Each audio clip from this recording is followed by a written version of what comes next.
a few years ago, Ron DeSantis went nuts with immigration policies in the state of Florida, and job sites across the state started to dry up. Hispanic workers weren't showing up to construction sites en masse, and there was a very big shortage of labor in the state of Florida.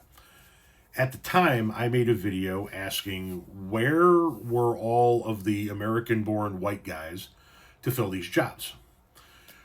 Why aren't we seeing a flood of American born white workers who say all the time that these immigrants come to this country to take our jobs? How come they haven't flooded into the state of Florida and filled those jobs?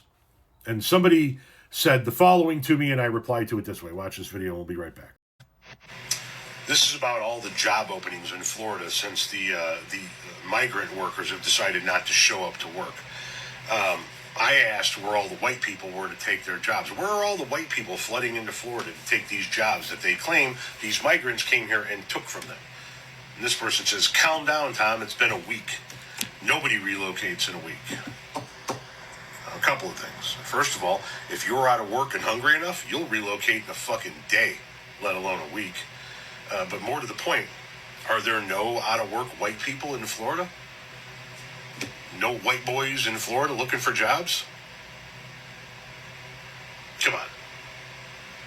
But okay, it's been a week. Let's touch base in a month and see how many white boys fill those jobs.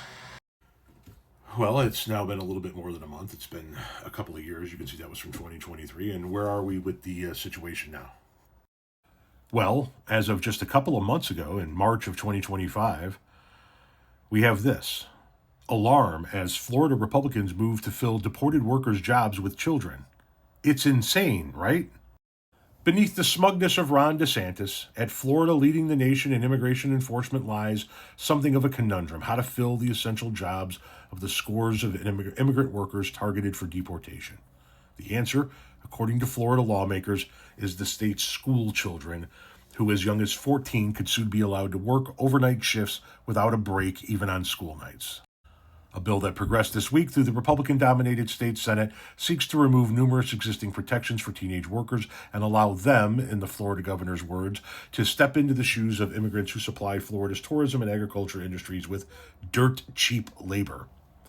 What's wrong with expecting our young people to be working part-time now? That's how it used to be when I was growing up, DeSantis said at an immigration forum with Donald Trump's border czar, Tom Homan. Why do we say we need to import foreigners, even import them illegally, when teenagers used to work at these resorts? College students should be doing all this stuff. Now, why is he doing this? Because according to U.S. Census Bureau, more than 27% of Florida's workforce is foreign-born. The Farm Worker Association of Florida, which represents tens of thousands of low-income immigrant laborers, says about 60% of its membership is undocumented and most vulnerable to detention and deportation. Others are among 500,000 Haitians nationwide who Trump has ordered to leave the U.S. by August after he rescinded their temporary protection status. So I asked 2 years ago, where were the white guys to fill all of these jobs? You know, these white guys that say these immigrants come and take our jobs from us. Where are these white guys? And somebody said, calm down. It's been a week. Nobody relocates that quickly. Well, now it's been 2 years, and there's still the same fucking problem. So I ask again, where are all of the white men born in America to fill the jobs of the immigrants that Ron DeSantis is throwing out of the state of Florida?